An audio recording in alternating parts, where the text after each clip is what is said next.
So today I will teach you about the aging changes in the integumentary system. Firstly, we must know the major organs, which is the skin, hair, nails, sweat glands, and the sebaceous glands.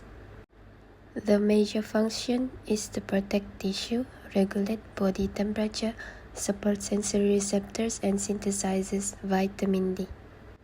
So aging can cause weakened facial musculature, loss of subcutaneous tissue around the face and eyes. It creases and lines appears on the face in areas of expression and wrinkles. And then loss of subcutaneous tissue that will cause less insulation. Next is changes in the connective tissue, and then it reduces the skin strength and elasticity and worse with UV exposure. In addition, our sweat gland atrophy will decrease in numbers, reducing the perspiration in the axilla and groin area, which could cause hyperthermia or heat stroke. And then it will affect our sebaceous glands by declining it, that will cause it to produce less oil, which mostly women are more affected in the postmenopause period. The consequences is it will cause dry, itchy skin and also cirrhosis. Next, it will cause the skin to lose the ability to retain moisture, that will become abnormally dry and scaly. The consequences is cirrhosis, that will contribute to the thinning of the skin. Next is the areas of extra pigmentation that is found on hands, face, arms, and legs. These areas are mostly exposed to ultraviolet light on a regular basis. This pigmentation causes the formation of brown spots that are called the age spots, liver spots, or lentigo senilis.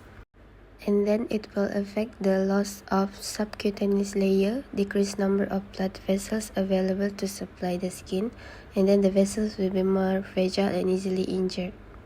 It also causes reduced sense to touch, pressure, vibration, heat, and cold. The consequences are senilis purpura, bruising, and also cherry angiomas.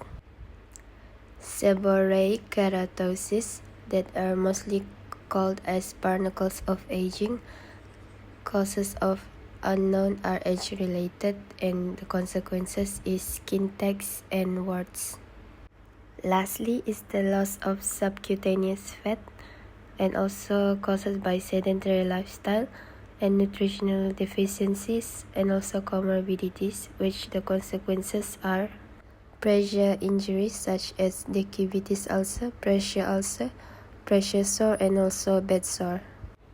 To prevent these consequences, we must first use UV protection or PPE when outdoors, and maintain good nutrition and adequate fluids, such as by increasing the dehydration, the risk of the skin injury will decrease. And then use skin moisturizers, because moist skin may heal better. And then do not use soaps that are heavily perfumed.